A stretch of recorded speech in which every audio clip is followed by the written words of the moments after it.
Hey, it is Kenny from Kenny's Audiophile Record Reviews. Thank you very much for viewing my channel. Please like and subscribe. I sincerely appreciate that. In this short video, I want to ask the question, which era provided the greatest and more pleasurable purchasing experience when it comes to purchasing stereo equipment and records? Now, I narrowed it down to two in this video, but if you have another era in between, you can add that.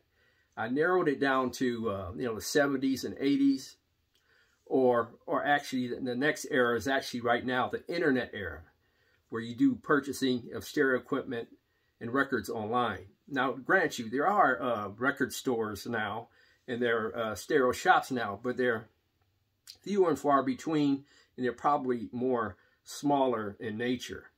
But when I started buying stereo equipment in the late 70s and 80s, and also before the late 70s, even when I didn't have any money to buy stereo equipment, I still used to go just to look around and browse around and dream and wish I could have some of that equipment. But in the 70s and 80s, it was more of a, hands-on, see, touch, and feel experience in terms of buying stereo equipment and records. I know I live in the greater LA area, and they had some stores, stereo shops. One was called University Stereo. Another one was called the Federated Group. And you used to be able to go in these stores.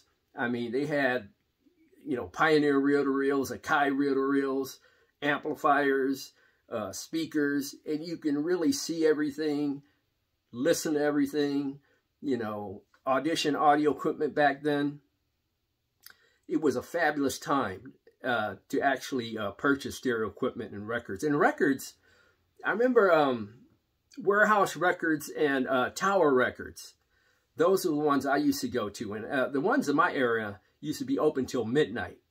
And when I was in college, still living with my parents, I know sometimes around 10:30 at night, I'd go get in the car, go to one of these stores, and it would be like 10:55, 11 o'clock at night.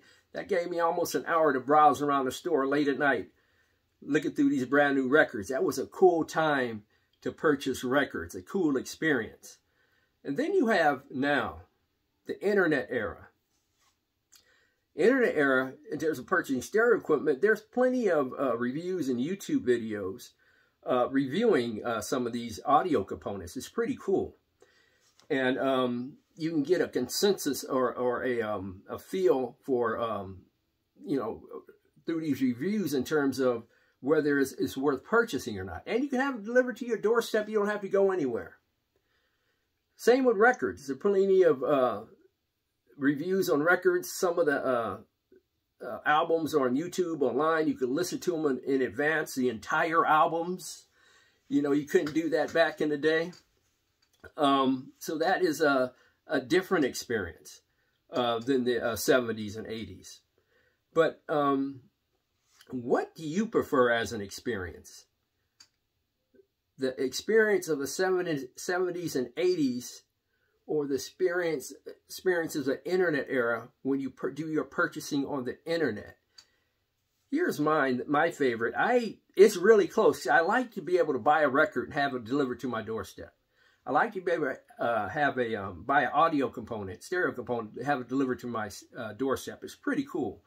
It's a great era to live in this internet age. But I do miss the ability to go to a store. And back then, like I said, there were many, many more stores to buy stereo equipment. They were much bigger. They were more local. They weren't few and far between. But it was a beautiful experience to just be able to drive locally to these stereo shops and record stores and see what you were buying. It was pretty cool. But if I would choose between the two, I'd give the slightest edge to the 70s, 80s era, where you can literally go to these stores and see the components and the records in person and make your decision, the purchasing decision in the store versus on the internet. Please leave your favorite purchasing era in the comment section below. Thank you very much for viewing my video. God bless, strong love, and peace to all.